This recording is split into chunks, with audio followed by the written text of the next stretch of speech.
This month on the First Person Podcast, I talk Breath of the Wild with Chris and previous editor-in-chief Emma. We discuss our favorite quests and playstyles, the upcoming DLC, as well as more in-depth discussions about themes of sacrifice and Zelda's role in the narrative. We also rank Breath of the Wild against our favorite Zelda games. Is Breath of the Wild the best Zelda game yet? Listen to find out.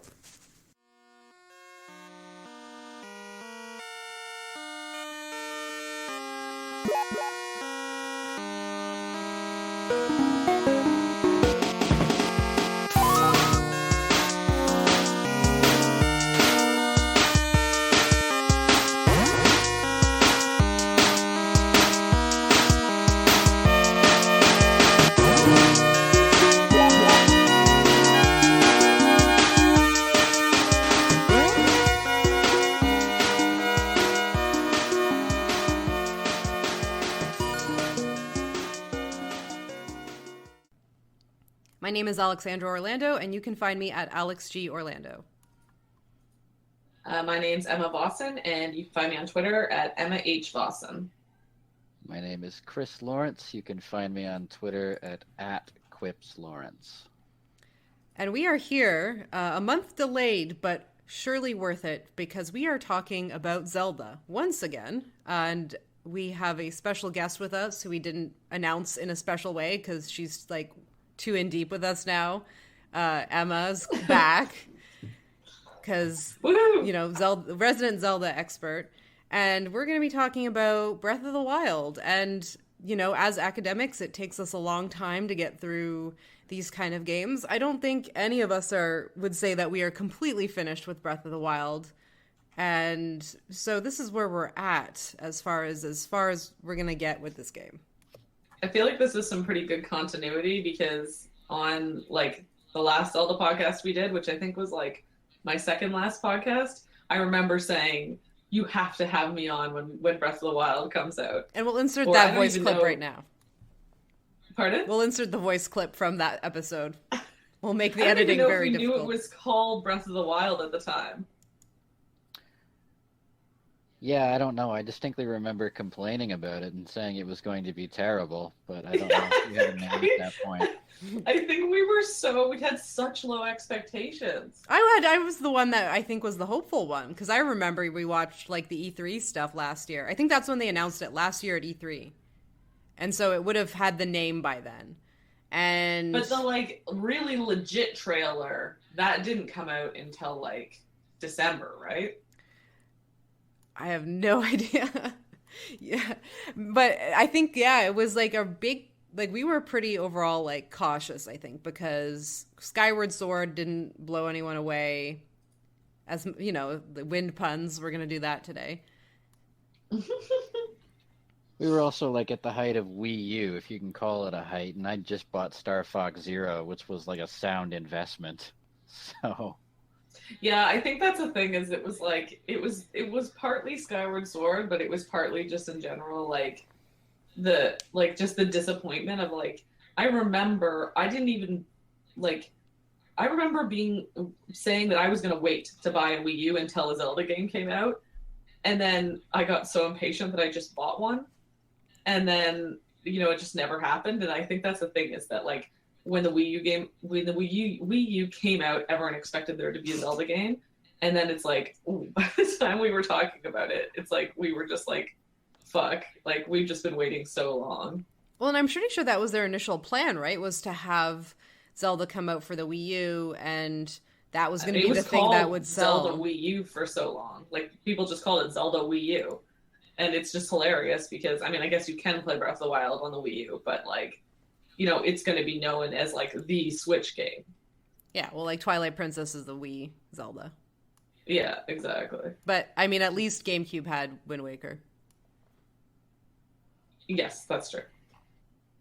Which I just replayed recently. It's still a classic. I just bought Wind Waker for a second time on Wii U because I'm a crazy person. I think...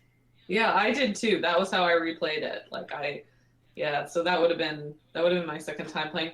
But I do really like the I don't know, like all the remastered editions. Like I bitch and complain about Skyward Sword so much, but you know they're going to release a remastered edition, and you know that I'm going to buy it, and you know that I'm going to 100% it because I just suck. Well, I suck just as much then because I'll be like in line for the pre-order. And yeah, exactly. remember, it's going to be packaged with some other discarded Zelda game like Link's Crossbow Training. Jesus fuck. You guys don't even know. That's my favorite on-rail shooter. Don't make fun of it. No, Link's Crossbow Training is going to be like the special collectible edition that Nintendo always under-manufactures. It's a new Master Quest. Yeah. Yeah. It's going to be insane. Could you imagine playing but, Link's like, Crossbow Training with like the Wii U gamepad? No, Okay. well, that would be impossible, right? Well, you couldn't play it on the Switch. I mean, I think that's the thing is Link's Crossbow Training is like it's only gonna work on the Wii. Like they could never re-release that. Until today. You need the plastic gun, you know. That's really the key. Oh, I still have mine somewhere. Maybe that's what's going to be the collector's edition. The collector's item. Yeah, like in like 50 years, I'm gonna sell my plastic Wii controller gun for $7,000. What's going to happen is the Wii Mini Classic is going to come out with 30 built-in games, and Link's Crossbow Training 2 is going to be like the secret exclusive. Yeah. that is actually correct. Beautiful. That is right. But yeah, so I think when we had that last Zelda podcast, we were all insanely low expectations, except for Alex, I guess, who knew better.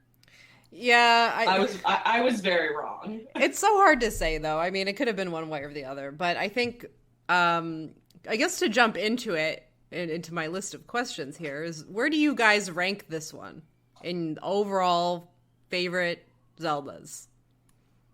Good transition. Thank you. Chris, do you want to go first? Sure. I'm gonna give the cop-out answer because I'm kind of reluctant to lump Breath of the Wild in with the other games because No, you it can't was do such a that. No. cop-out. okay, it was a cop-out leading to like a reluctant capitulating. It's still not better than Majora's Mask story. It's still not as affective an experience for me as Link's Awakening. It was a really fun game, but you know, I'd say 3 of all time at best. Yeah, I would say the same. That like, how do I put this? I think it was without a doubt one of the best video games I've ever played. But you know, it definitely comes behind Majora's Mask for me, and probably also behind Ocarina of Time. Really? I mean, I think the thing is yeah, I think so. And I mean, it's so, but I think I just told Chris it was a big cop out, but I do think that there's a good point that like it's almost not even it's hard to compare, right? Because it's like it like there's gameplay things in this game that are obviously like a million times better than any other Zelda game. But what it comes down to when I'm thinking about that ranking and like of what my favorite Zelda games are, I'm thinking about really just like the overall experience, you know? And it's like if I really think about like how affected I was, you know, I was really hoping this would be the Zelda game that beat Majora's Mask for me, but it wasn't. Yeah, so I'd like to elaborate on this more because I think a lot of people might give that reasoning of not being able to categorize Breath of the Wild with the rest of the games because it's so vastly different of like a genre of a game. Like people would say, well, this is the open world Zelda and we can't compare it to other ones, which is like a little unfair considering like maybe things like even Wind Waker was open world, really. And Twilight Princess was very open world too. Well, Zelda 1, 1986. That was like their template, right? Yeah, like, Yeah. I mean, it was all Yeah. sort of open world. It's all open world. It's just that it's such a large scale in comparison that we can't fathom. But I'd have to, so I'm going to answer my own question. Don't worry, I'm not like dodging it. But But I'm like, I find it so interesting that you rank it under Ocarina of Time, because I would put it above Ocarina of Time, but again, I also agree not past Majora's Mask, and maybe I do need to play Breath of the Wild again to fully cement that. But again, where I stand is that it's not iconic. It doesn't have things that stand out for me. It doesn't have characters that necessarily stand out for me as much as Majora's Mask did. The town feels so fleshed out in Majora's Mask, and you really get to know the characters. While in essence, Breath of the Wild is very empty and bare bones, and that's for its like own reasons and purposes. But like, I don't feel like I remember many of the characters in Breath of the Wild, and I didn't feel like I connected with them or really felt like I cared about them. But the thing is like, I would get that impression also from Ocarina of Time as well. It's just that Breath of the Wild has more world to explore, when Ocarina of Time has a very small world with not much in it to do by comparison. Yeah, absolutely. I mean, so at first, I think the first time someone asked me this question, I actually said that it would be between Majora's Mask and Ocarina of Time for me. But then I got thinking about it, and I think the thing is that one of the things that I haven't heard talked about as much about Breath of the Wild is that, I did like, the champions, these characters they'd introduced. I really liked the way they fleshed out Zelda's character. I really love that she's like almost this like Princess Bubblegum type character, like she's like so into like the like science and stuff, and like, I just think that's really amazing, and I think they did a really good job with that. But the actual overall like narrative story of the game just left so much to be desired, and I think it's really good that it left it was really open-ended at the end, and like we talk about prequels, like I think there's a lot of narrative that can be built on what they've established in Breath of the Wild. But when I think back to Ocarina of Time, I think I really was very invested in the story that happened there, and like the mystery around who Sheik was, and having that being revealed, and I think that story definitely, and that narrative is definitely way above Breath of the Wild for me, but still obviously under Majora's Mask. Yeah, I've been trying to piece together for myself how I feel about kind of the balance between story and gameplay in the 3D Zeldas, and I would venture that Ocarina of Time and Majora's Mask kind of nail it. They have a satisfying story it's well fitted to the size of the world you have to play in. So it never feels boring. It doesn't feel like you're sitting through 80 cutscenes between dungeons. It's just those games just have a good rhythm to them. Wind Waker's kind of a weird case, so I'm going to set that one aside for now, but I would venture that Twilight Princess, its problem is that it was too big for a Zelda-style storytelling experience. You had this big, empty overworld. You were constantly running back and forth. There were low points where it felt really tedious, like it was a slog to get to the next story point or to the next dungeon. The narrative was interesting, cool characters were introduced, but I don't think there was a good fit between the game world and the story there. I kind of think Breath of the Wild has the opposite problem, because it has a much bigger game world and a much smaller story. The cutscenes, there are very few cutscenes. It's an absent narrative. I've also been tossing around the idea that where other Zelda games are rooted in narrative, Breath of the Wild is rooted in mythology, and I'm kind of trying to piece these two things together as separate concepts. A bit like Skyward Sword in that way, right? Like the actual narrative of Skyward Sword, is kind of meh, but what Skyward Sword really did is it really told us so much about the canon and the mythology of the series that meant a lot to people. The one thing I will say though is that there was an area where not an area, like an element to the Breath of the Wild that left a lot to be desired, and it's that you would almost think that in this situation, the environmental storytelling would take over. So, Yeah. and you do get that, but there's still only one through line throughout the environmental storytelling. And it's like, well, there was a battle here and some things were destroyed. And I feel like that's another area where so much more could have been done. And really, at the end of the day, you're running around exploring things and finding like little things, but like ultimately they're not really narrative things. They're just, things for the player to discover on their own. Well, and I think you're getting at something really great here that I'm just sort of realizing that as you're walking around this world, you're kind of like haunted by the possibility of the game's narrative. You're looking at all these ruins of battlegrounds, of little towns, of Lon Lon Ranch, of, just all these different places. And you're thinking, what happened here? Who lived here? Who was this? Who makes up this world?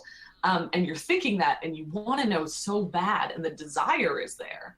But what's there? A bunch of charred houses and a treasure chest and 600 fucking seeds. Mm-hmm. To bounce off that from more of a gameplay perspective, I'm thinking as I'm exploring this ruined kingdom, what would it be like to play around in this place before shit got all tore up? Yes. What would it be like to go visit Castletown at its peak when it was bustling and full of people and there were interesting things to do? What would it be like to pick this game up 10 years after when there's the expectation that Hyrule's being rebuilt again?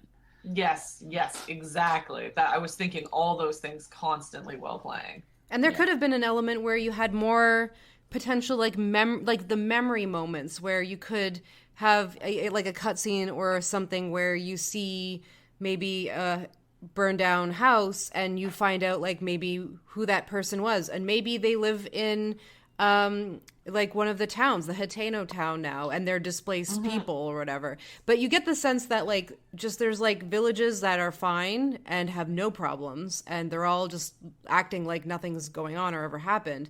And then just some places that are ruined, and you wonder like, where did those people go? Did they all die? And if they did, like, wouldn't like people kind of recognize that? And the other side too is like, if the wasteland is full of like threats and guardians or whatever, like you never get the sense that anyone feels in danger, really. Well, and this is kind of where I put my tinfoil hat on, right? Because I start thinking things like, well, maybe it is because they're doing prequel DLC and they're going to flesh some of these places out, or maybe it's because the sequel to this game will be Link and Zelda rebuilding Hyrule, and we're going to get to see some of these places, because I can't help but think if it's not one of those two things, then why? Like, why have some of these things? It just seems so pointless. Like, I keep bringing this up to people, but that tiny little village that's on the side of Death Mountain, and all that's there is just sort of these like crumbling houses and a well and, one guy you fight or whatever. And I just kept thinking, there's nothing you can do here. Like, what's the point if not for some plan they have to do in a prequel or something? And I think that's getting really conspiracy theory about it. But you did start to get to the point where you were just like, you just stumble upon another ruins and you think, but why? When A Link Between Worlds came out, I was convinced that there was going to be DLC at some point that would just allow me to recreate the Link to the Past quest line. Because I thought that would be like really easy to implement on a developmental level. They could reuse the resources, that kind of thing. That obviously never panned out, but I can't help but think that you're right, because a lot of developmental resources have gone into making a world of this size. I would be surprised if it's not supported beyond the 2 DLC packs that have already been announced. Like, we look at Bethesda, and they're still trotting out different iterations and tweaks on Skyrim 5 years later. Yeah. Do we want to, Emma, do you want to maybe elaborate a bit more on what has been announced so far with the DLC for those who aren't familiar? Yeah, for sure. So basically, they released at E3 just a couple of weeks ago, they released the trailer for both the DLCs. So The first set of DLC, which comes out on the 30th of this month, basically, there's a bunch of costumes. I think one of the biggest things for people is that there is a mask you can wear that kind of like, I don't know, like signals to you when there's a seed around. So you're not just like wandering aimlessly looking for them. There's like they're adding trials that you can partake in. And I think that's going to be pretty cool. They're adding a difficulty mode, a harder difficulty mode. And they're also adding a mode in where you can track where you've been on the map, which is so cool, but really sucks when you're someone like me who's already completed so much of the game. And I'm like, man, I could have used this such a long time ago. So that's like sort of interesting. But what's really interesting is they released a short trailer for the second set of DLC, which comes out at Christmas. And it's called something like what's it called? The something... I know the word champions was involved. Yeah, the Champion's Tale, maybe? No. Yes. Anyway, the idea is that there's a short trailer, and it clearly, the DLC revolves around some way the 4 different champions that you get to know through the memories. Is champions the right word, or is Link the champion and they're something else? I think they're all champions. Link's the champion too? Yeah. Yeah, well, let's just go with that. I don't know if that's right, but yeah. So yeah, you get to know each of the different... It's clearly about the different champions, and the actual art for that DLC is the 4 champions standing there with Zelda, and Link is fucking nowhere to be found. And so, of course, myself and other people like us instantly just like went into like, I don't know, like hyperactive freak out mode where we were just like, oh my God, it's going to be a prequel because they're all dead. So it has to be a prequel. It's called the Champion's Ballad. The Champion's Ballad, yeah. So they're all dead. So it has to be a prequel, and Zelda's there. And like, I'm kind of hoping that maybe it chronicles Zelda going around and collecting the champions before she adds Link on, because we see the scene where she adds Link on to her staff in the memories. So yeah, I'm just terrible because I'm just like, oh my God, it's going to be DLC with no Link, and you're going to get to play Zelda, and that's going to be amazing. And that's probably not what it's going to be, and I'm going to be devastated, but I'm forever an optimist. There's a good chance, right? Like, there's probably a lot of fan feedback that has been received over the past year about wanting to play Zelda, and Zelda seems like a person that is doing things and is moving around the world and has her own set of skills that we can see from Breath of the Wild. So I don't think it's that far-fetched. Yeah, I mean, the things that I've heard on sort of like the more cynical end of the spectrum are people saying like, well, it doesn't necessarily have to be a prequel. It might just be that they add more memories for you to find. And when someone said that, I was like, oh, shit, you're right. What if that's what it is? But if that's what it is, then like, why are they setting it up as the quote-unquote narrative DLC? I don't know. I think that it might solve one of the problems that Breath of the Wild has right now, and thinking about it maybe even in comparison to Ocarina of Time, how you almost got, like, I'm comparing basically like the sages and the champions here, right? And yeah, you obviously have a deeper connection to some of the sages in Ocarina of Time because, hey, you actually knew who they were, or like you had more than one like small section of dialogue to elaborate that relationship, or they had more significance to worlds and characters that you talk to. And so I'm hoping that they really develop that more, because that's the one thing that left me wanting more in this game, especially the Rito champion, who I don't remember his name, because I think that whole area is just like glossed over really quickly and they don't really spend a lot of time with that character. But also like, hey, they're one of the more interesting characters in the game, and you don't really get a sense of what they did. Yeah, like I really just saw that and I was like, I really loved Urbosa, and I was like, I really want to know more about her. I hope that like, like you get to find out about her, because I think that's the thing is, you're right, you get these like small little moments where you get these like little bits of the champions' personalities, but like they don't really get fleshed out, because they're just these characters who are dead, who you never actually get to interact with. I find it particularly jarring that these characters are so underdeveloped when, at the same time, they felt the need to make them fully voiced characters when there actually isn't Yes. a whole lot of voice acting in the game. Yes. Yes, exactly. Like that it just that seems so it seems so weird, right? Where um did the Fish Prince did he have a voice? Yes. Was he Yes. voice acted? Yeah. So like that makes sense because like that's the thing is like you have more interaction with him than you do with Link's fish girlfriend. Right? Yeah, you do. I So shipped them. like yeah. The prince. Yes. The Prince, yeah. I he really reminded me of uh JJ from Yuri on Ice. Yeah. He did the same Like, sort every of time- pose. Every time he did the pose, I'd be like, JJ style, yeah. Do we want to Um, maybe talk a little bit more in detail about the champions since we're on the subject? Because we've kind of said, oh, they're not developed. But I thought it'd be interesting to talk about specifically in regards to the theme of like loss, sacrifice, and death. And we can talk about Link and Zelda as well. But what these characters are basically defined by what they give up. And maybe we can like go into detail about each of them and kind of see if which one resonates the most or had any sort of impact on us emotionally. Yeah, I would say just to start, I don't necessarily have thoughts about all of them, but like I did really think that the memories with Urbosa were really interesting because unlike the other champions, like her and Zelda clearly have like a real relationship. Like they're clearly very close. And you know, I just found that really interesting because it almost seemed like similar to Link and Zelda's relationship, where it was like almost, I don't know, like maybe this is me just getting so fan fiction-y on it or something, but it was almost like she was less doing it to save the world and more doing it to save Zelda. Yeah. There was like a motherly sort of relationship with her too, I think.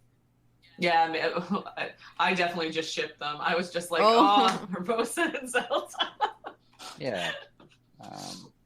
That one stands out, though, right? Because Urbosa is the only champion that seems to be particularly close to Zelda, right? Like, the other three champions all have their particular relationships with Link. Like, Rivali is the rival, Mifa is the almost girlfriend, and Daruk is like, they're bros. Yeah, his like best bro, yeah. Yeah. Yeah, that is true. Yeah, that's a really good point. So yeah, she's sort of Zelda's friend, where the rest are sort of, yeah, like closer with Link. Mm-hmm. I think that Mifa had an interesting storyline in the sense that you felt the backlash of the community as far as her involvement in this whole operation. And, you know, having like her dad and the old guy, the shark guy, who were like feeling the loss. And it's clear that the community was still like feeling the loss, and having like the Zora community just be so disassociated with Hyrule as a whole. And that's like a history of Zelda too, right? Like the Zoras are often doing their own thing. And I thought that was a really good commentary on just like how others are used in the overall like Hyrule monarchy, right? And I just have like, I feel like anyone I've talked to has not like echoed this, but I've always just felt bothered by the fact that like the other races in the game are like essentially used and sacrificed for the purposes of like what ended up being like a faulty plan, and Zelda and Link are the ones that remain, and for lack of a better term, the minorities of Hyrule are the ones that have to live with the consequences, and you know they're not coming back, and they're in their own way the society feels the ramifications of that. No, that's a really good point. And actually, I do think that was where there was very good environmental storytelling done in Zora's domain about exactly what you're talking about. You know, between the reactions of the really old Zora versus the memories of the very young Zora, and also the plaques that were everywhere. Mm-hmm. You know, between those three things, you know, like having these old Zora elders react so negatively when they saw Link, like, oh, get out of here, you disgust me. I really think that really did get across this idea that it's like, oh, you Hylians just wanted to sacrifice our beautiful princess and, for your own war or whatever. And yeah, I think it was really well done there.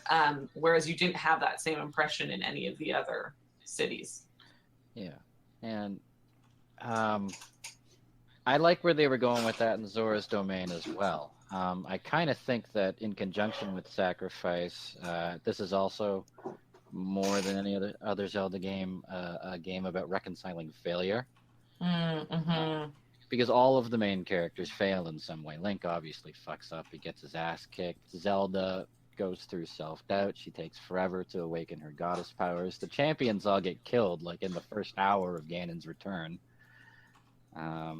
Which is not, I wouldn't say that's necessarily a fault. Not a fault, that was more just failure. like they were set up to fail from the beginning because no one knew what they were up against. Yeah. But it is a more interesting narrative than just Ganon arose and then we defeated him. Like, it actually kind of gets at, why, like part of the reason why the Majora's Mask timeline is so interesting is that we have this, the hero has fallen timeline, this idea that, like, Link's reincarnated over and over and over again, but he doesn't always win. Mm-hmm. Yeah.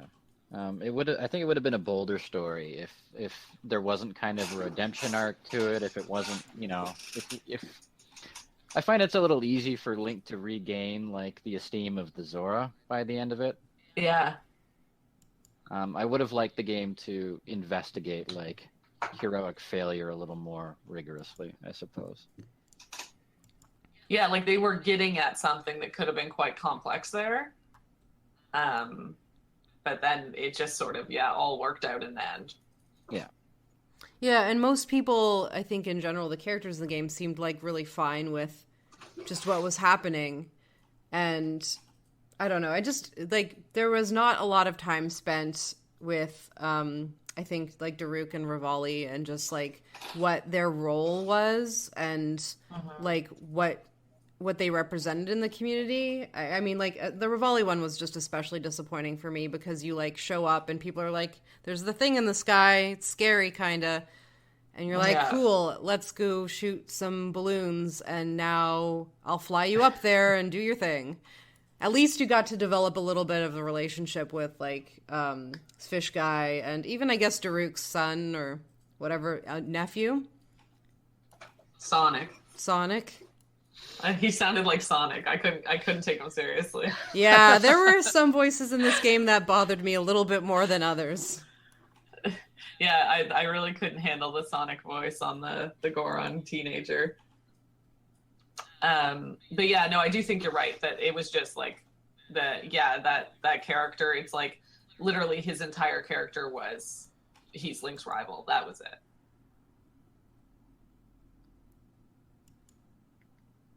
Hello? Hello? Yeah. Oh, we're all here. Sorry. I think there was just a silence. I thought we were cut off. No, just a natural pause. Oh shoot, what was I gonna say? I'd like to kind of elaborate a little bit more on Zelda too and like sort of her storyline, and we can talk about it maybe as well as like maybe we'll just talk about the ending now too. But with Zelda, there was, I think, a very sort of impactful story there because not only are we dealing with like Princess Bubblegum type, but I got the sense personally that she almost felt jealous of Link at times and how he had the ability to be mobile and free and a knight, and that seemed to be everything that she wanted to be, and she was just not able to do that for like mystical reasons or whatever, but also her dad was kind of like being a bit of a pain. Yeah, I mean, it's interesting because I think the rest of the champions, like you said, there was no complicated feelings. They were just like, I'm going to die for the cause. And Link obviously never has any complicated feelings because he's just so one-dimensional. But with Zelda, we actually got a sense of, she's actually a reluctant hero. She doesn't really want to, she's overwhelmed by how much she doesn't want to do this. And I mean, I didn't so much get the impression that she wanted to she wanted like the freedom that Link had so much as she wanted his self-assuredness. You know, like he just was like, he was just sure that was just what he was going to do. He was just going to be a knight. Whereas she felt really, really, you know, she has like almost like imposter syndrome. Well, she doesn't just doubt herself, right? She doubts Link a great deal from the beginning, and I don't think that's rooted entirely in jealousy. In fact, I think it has a lot to do with common sense. Like, she's a scientist, right? And I don't know, they've unearthed some religious texts that are like, okay, a dude's gonna show up and the sword's just gonna work and it's gonna be fine. And she's like, hold up, that's fucked. We need a B plan, right? Like she's a skeptic. Yeah. Yeah, and it's interesting too because it's almost like in a weird way, her being a skeptic is kind of what her fault is. Like it's like, oh, she couldn't open herself up enough to get in touch with her spiritual powers. But you know, in a way, that's kind of what I liked about her so much, that she was so skeptical and sort of pragmatic about the whole thing. I have to like go back to like the one cutscene maybe because, or maybe it was in her journal.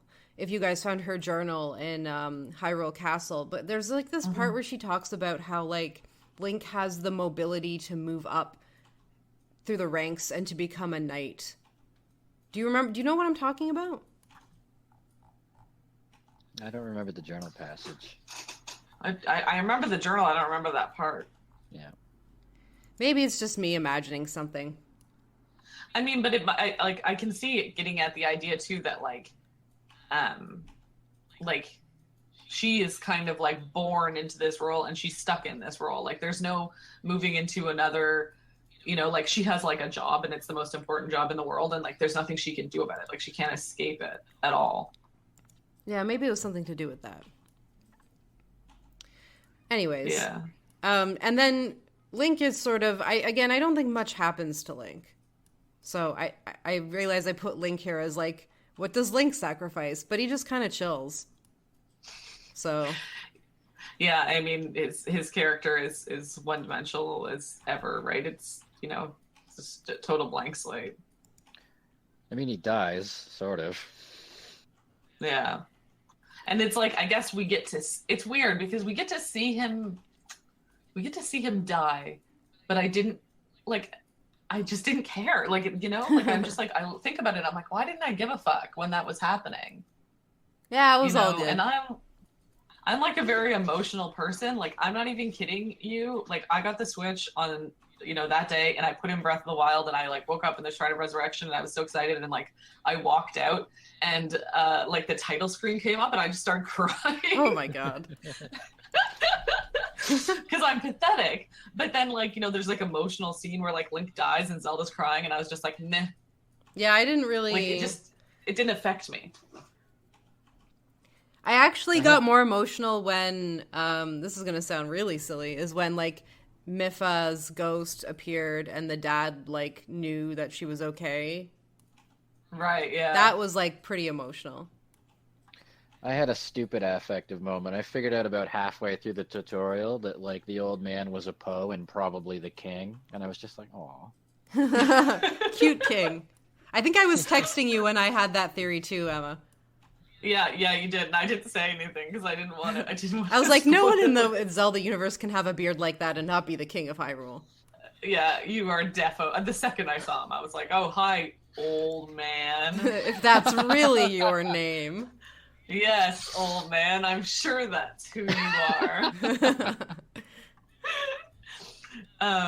But yeah, like I do think there was other moments that like I had effective moments like that, and I think they were all sort of related to Zelda. You know, like there's that moment where she's like overwhelmed with herself, and she has this sort of breakdown. You know, and you know I think that was really touching. But yeah, like anything to actually do with Link, I was just like, because like. How can they make you care about Link, right? When he's just like characterless. Yeah. And I don't think we would want to. Yeah. Do we have any specific thoughts on the portrayal of Zelda in general? Is she still a damsel? Are we satisfied, as you know, we say on the podcast, with how Zelda's been so far? I'm not satisfied so we can play as her, okay? Yeah, agreed. Like, I mean, it's don't get me wrong, it was like as far as steps forward go, it was huge steps forward. Although when you really think about it, was Zelda in Breath of the Wild more fleshed out than Zelda in Ocarina of Time? Yes. But was, she more like cool and badass? No. No, not like when we have Wind Waker. Yeah, Yeah, well, yeah, or Tetra. God, I'm comparing her to Sheik, but yeah, there's also fucking Tetra. Yeah, she starts out in a stronger position. She's not deferential in any way to Link. She questions him, she doubts him, she gives him a hard time. I love that. That's good. But at the same time, Tetra was more active, right? She was a pirate captain. Sheik was more active. It's give and take. I think a bolder story would have been, oh no, Link's dead. We can't stick him in the refrigerator of time. It's time for Zelda to take up the mantle of hero. Like, why can't we get a game where she gets both goddess powers and the Master Sword? Yeah. There's so many things that could have happened there, but I think that's the thing is that I don't get me wrong, I love Zelda in this game. But like there is an aspect where they're just like, wow, like, we've come so far with Zelda as a character, and you're just like, what? No, like how is this really that different from when I was, 11? Yeah, even at least in Twilight Princess, she's the one that's using the bow. You know what I mean? She does, right? Yeah. At the end, she so at least even then, like I thought she would at least make some sort of like physical appearance by the end and help you out in some way, even like the characters do in the other boss fights. Yeah, no, yeah, that's true. I mean, like having Zelda beside you in the boss fight is pretty classic narrative thing and in past games. I mean, I thought it was just like we said we were going to talk about the end, so like I did think it was really interesting, like what they left open at the end, like this idea of, it really did fill me with hope where at the end she says like, oh, our work's not over. We have so much work to do. And I was like, yes, because obviously I'm like so there for like a Ganon-less Zelda game where they're just rebuilding Hyrule. I'm sure a lot of people would be like, well, you can't have a Zelda game without Ganon, but like my favorite Zelda game doesn't have Ganon. Right. It's been done. Yeah, so like I really think there's so much that could be done there, and that gave me a lot of hope. But out of context, when I put it in the context of like how Nintendo does things, I actually have no hope. It's better to go in with low expectations. Yeah. It's interesting when you think about it that way, because the whole point behind the development of Breath of the Wild was how can we deconstruct Zelda? How can we make something that's fundamentally different from Zelda but still recognizable as Zelda? So they approach it from a gameplay level. They make it non-linear. They you don't get items in dungeons anymore. You barely even have dungeons now. Like the route you take to complete the game is you have a lot more freedom. But on a narrative level, that stripped down narrative that we've been complaining about, that absent narrative, is still note by note, like a link to the past. Yeah, exactly. On, right? I mean, I think that's the thing is that like, and I've heard other people say this, it's so weird when you're playing Breath of the Wild and you're just like, oh my God, Nintendo was willing to, just like throw everything out the window as far as gameplay concerns and is concerned, and totally just like try everything new. But within, I don't know, 2 hours of the game, you're standing up there with Ghost Old Man and he's like, you must save my daughter. And you're like, oh, fuck. Like, this is the same fucking game. Like, you can change as much as you want about the gameplay, but like the idea that they're just so terrified to change anything about the narrative it's kind of getting kind of sad, to be honest. Well, and even the fact that I know it can be done, like you can start the different tackle the different areas like in whatever way you want, but it is very clearly designed that you do Zora, Goron, Gerudo, Rito.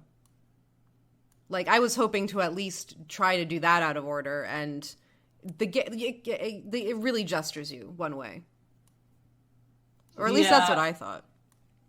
I actually did Zora, Goron, Rito, Gerudo.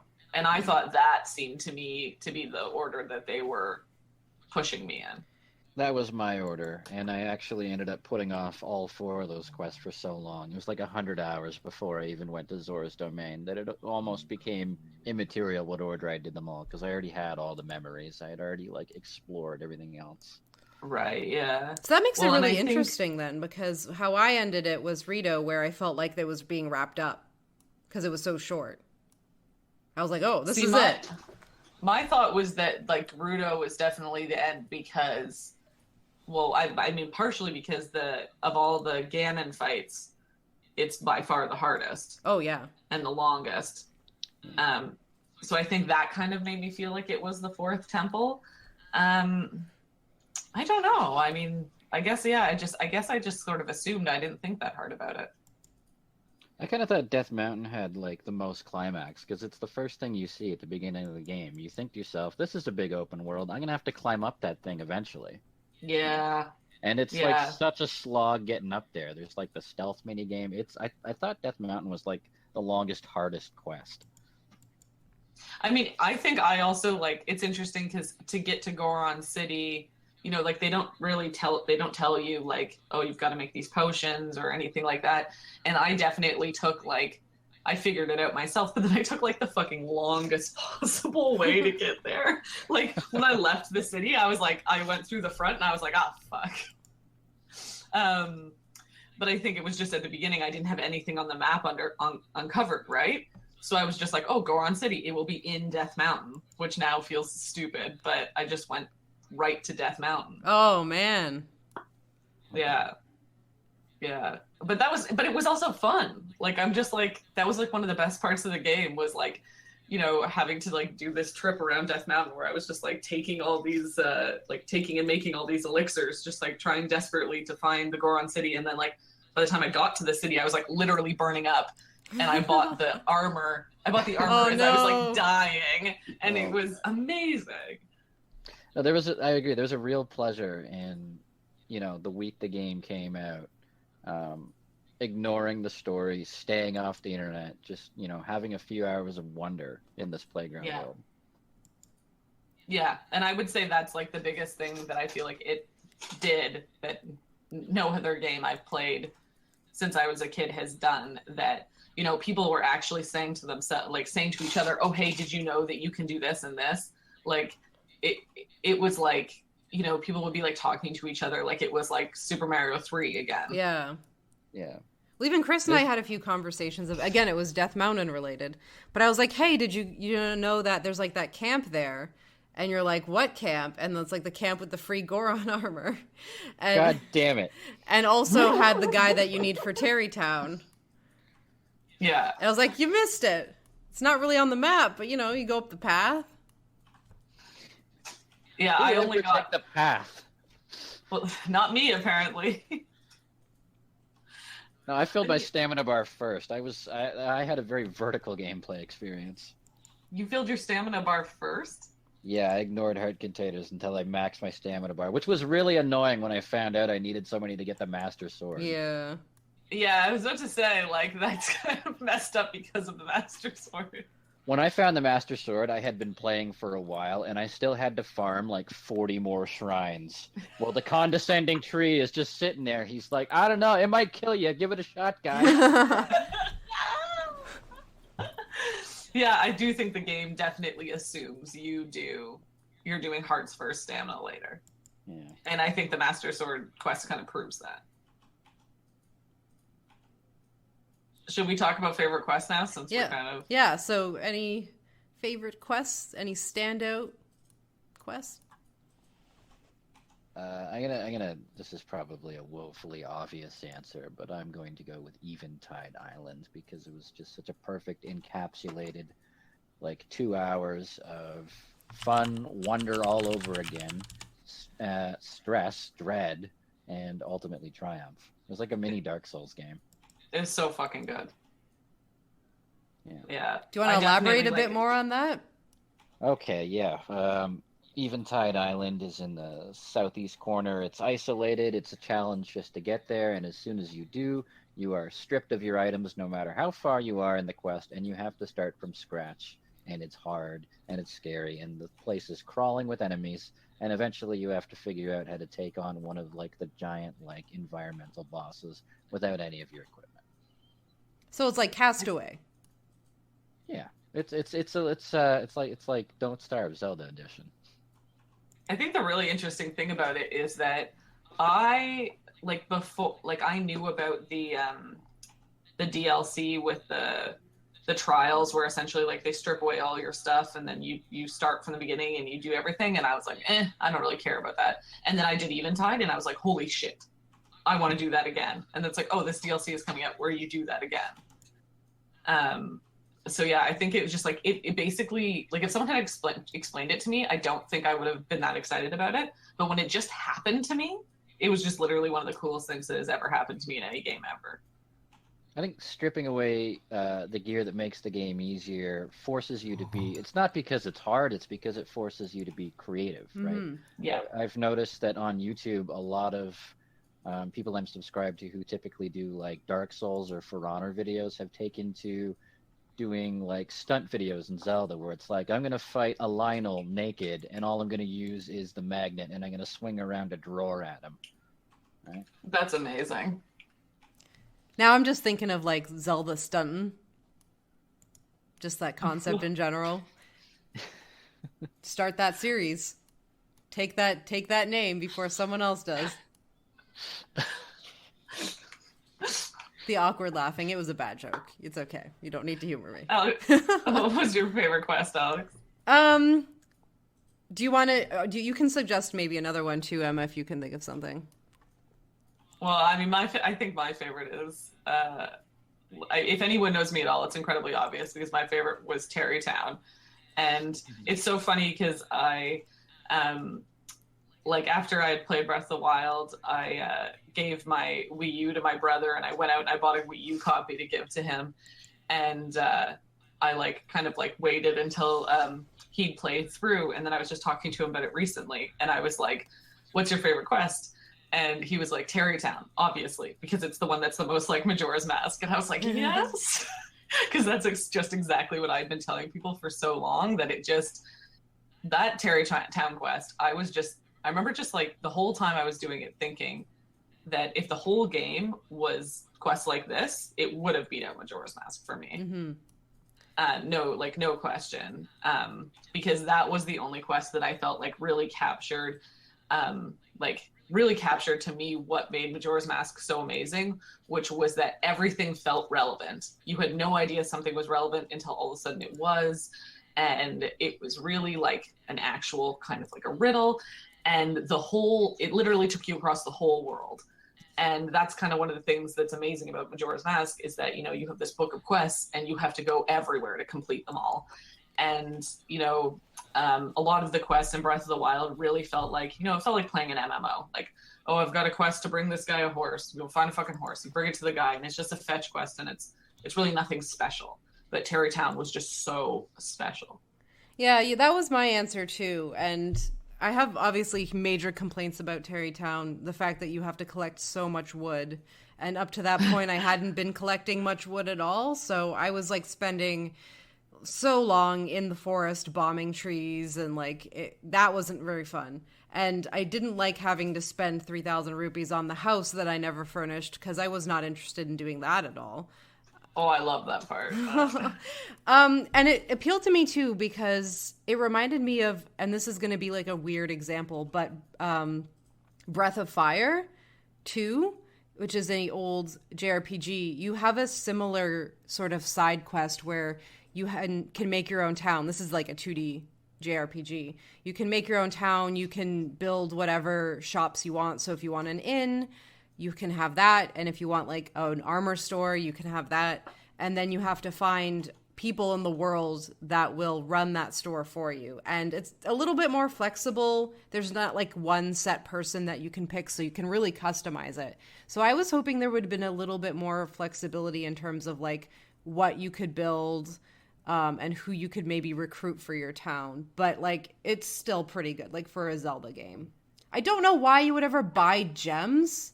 So that, like, I don't know why that was there. I guess maybe for upgrading your armor if you need a specific gem. Yeah. But it's like I think so I'm used to it for that. expensive. Yeah.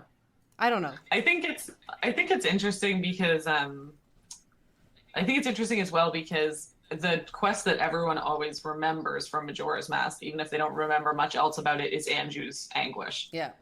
And you know, it too is sort of like this almost like a romance quest. I don't know how else to put it. Like, you know, this idea that, you know, for these two people to be together, these other 300 things have to happen.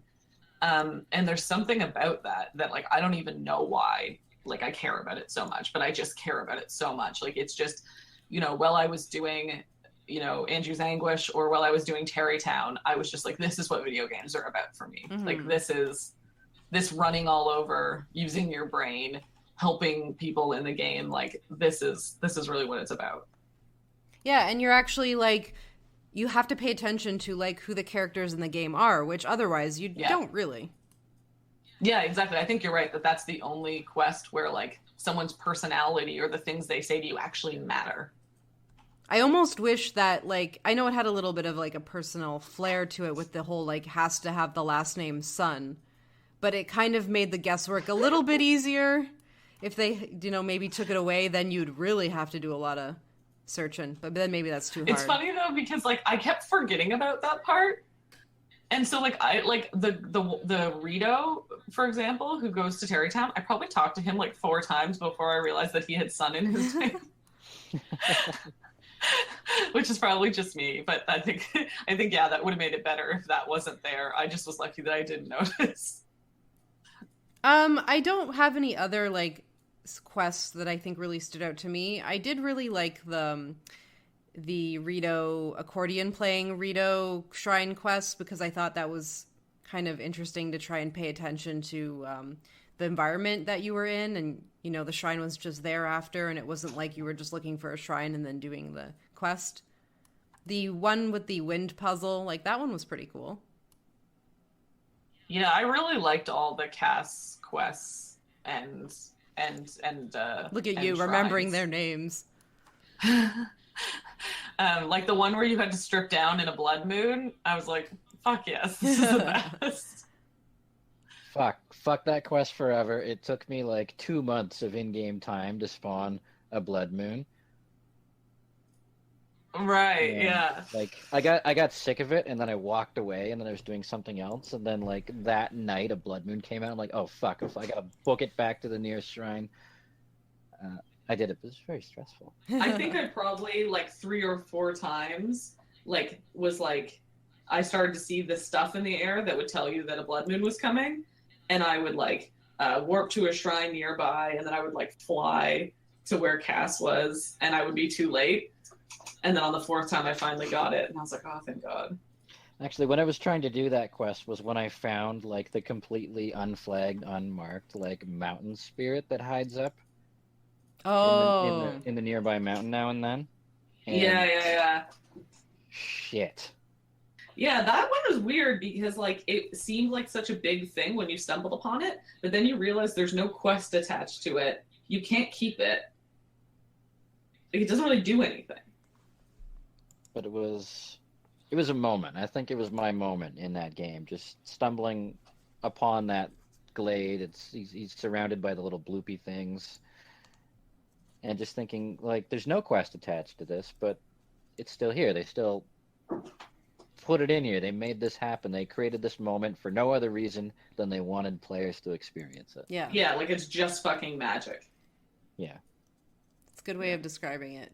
A lot of magical things in this game. Maybe less than we would have liked.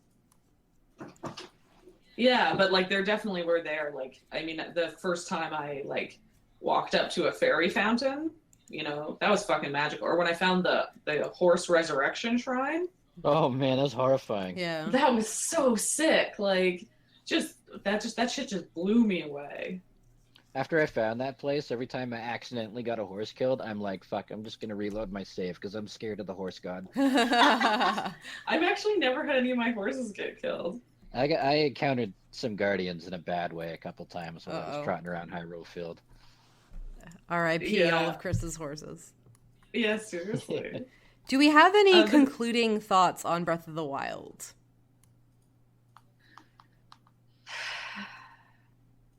I guess I just want more. Right? Like, which seems like such a ridiculous thing to say, but like, it's like, it doesn't feel like, it almost didn't feel like a game in and of itself. It felt like a base for like a world for games to be built in. It's funny because I was just thinking the same thing. Like, I see Breath of the Wild as not so much a sandbox, but it kind of is. Like, it's there's a lot of make your own fun to this game, or like decide It's like a what kind of platform. fun. Yeah, I think something we've all complained about is the fairly conventional linear story attached to Breath of the Wild as we received it. I'd be interested in building upon that template narratively rather than like gameplay wise, because I feel like there's so much to do in Breath of the Wild on a gameplay level that's fun. Like, there are still YouTube videos of people coming up with like crazy things you can do with the physics engine. I know like people were building go-karts at one point. I still don't know how to do that. But or like people making like motorboats using like an axe and the magnesis tool. Jesus. Yeah, like shit like that is just amazing. Almost like Minecraft, you know? I'd like to see those kinds of innovations in how storytelling is done in a big, open, empty world like this. I saw gestures toward that in the environmental storytelling, in just the details peppered around the map, in kind of this move away from strictly narrative-based storytelling towards something more mythological. I just want to see what's the next step from here. Like, what can Nintendo do after this? Yeah. Well, and not to get to game studies on this situation, but you know, this was a game that, like, much like an MMO, really let you develop, you know, like that alter biography, you know, that story of how you played the game. Like, when you're talking to someone about the game, you're less likely to talk about the story of the game, and you're more likely to tell a story about you know, what happened to you when, you know, like, just like I told you that story about how I found Goron City by climbing over top of Death Mountain, right? Like, it's that sort of narrative generation that I think that this game does really, really, really well. Probably better than any other. Oh, definitely better than any other. Even just little things like, you know, you first start the game, you run into a guardian right away, and you're just like, oh my god, this is so hard. How am I ever going to kill this thing? And then by the time you've gotten to like 60 hours, you've got like a soup pot lid, and you're just like murdering 17 guardians in a row. Like, it's not even hard. And, you know, like, you really actually feel more powerful, you know, in a very real way. I think everyone's got a really good story about like their first guardian kill. Yeah, it's so satisfying. I mean, mine wasn't particularly heroic. I was crouched way up, like shooting 300 arrows at it, but I remember it. I don't even know what happened. Is someone just said to me, you know, you can just kill them with your shield, right? And I was like, no, you can't. And then, like, I walked up to one and just like destroyed it with my shield and was like, fuck. And from then on, it was like a lot easier. And like, it's really interesting. Like, when you talk to people, like, I'll talk to people and some people will be like, I still can't kill guardians with my shield. It's too hard. And I'm like, I find that really easy, but doing like the Fury Rush, I find incredibly difficult to get the timing of that right. I barely can ever get it right, despite the fact that they should just be the same thing. Fury Rush. Oh, you mean like the dodge counter? Yeah. Yeah, gotcha. Like, where you slow down time. Yeah. I've never used that ability. It's so hard to get the timing right. I also didn't bother killing any guardians till I was like pretty much at the end of the game. I didn't kill most things. Right, like you just went for like, you just did the avoidance. Yeah, I was like really like, then my shit's gonna break and whatever. And it kind of like killed me at the end because then I didn't have a lot of monster resources, but I enjoyed what I did. Have you guys ever shot anything that wasn't a guardian with an ancient arrow? Nope. You should try it. The first time I did it, I thought that my game had glitched out. I never even fired an ancient arrow. The only time I did was into a wall so I could photograph it. That's a little twisted. Does that mean you're doing the compendium? Yeah, I am hardcore doing the compendium. I'm not done yet, but I refuse to purchase any of the photos. I'm gonna fill it out. Oh my god, that is devotion. I don't know if I can do it. I kind of cheated and looked ahead, and I found out what the reward is, and it's kind of creepy, and I don't feel great about it, but I still have the urge to complete. I don't know what the reward is. I kind of want to know. Alex, do you care if he says? Yo, go ahead. I think it's like a cheesecake shot of like, shit, what's her name? The little scientist girl? Petra? No. Pura. Yeah, Is that but right? like, as an adult. Interesting. I love how the rewards for these quests are so stupid. Like, do you guys know what the reward is for the seeds? Yeah. Chris, No. do you know? No, Do you want me wait, to say, or do you want me to not say? Go for it. It is literal shit. What? I'm not even Elaborate. kidding. Your reward is a piece of shit. Because that's who you are for trying to do all of those seeds. I really feel like we should write an article or something about how Nintendo is just fucking trolling all of us, and there are just so many examples we could bring into it. But I think the biggest thing is that they were like, we're gonna put 900 things for those idiots to collect, and then we're gonna give them a literal piece of shit at the end. And like someone said that as a joke, and then Reggie was like, let's do it. It was Reggie's fault. I feel like the purpose of these podcasts have been to show people how Nintendo has been trolling everyone. I think we just should compile these and so many times. Make a playlist, a Nintendo playlist. Yeah. No, because the NES Classic wasn't like a big clue. Yeah, exactly. They're just fucking with us. Well, I You think know yeah. I'm gonna line up for the next one, the Super Nintendo one.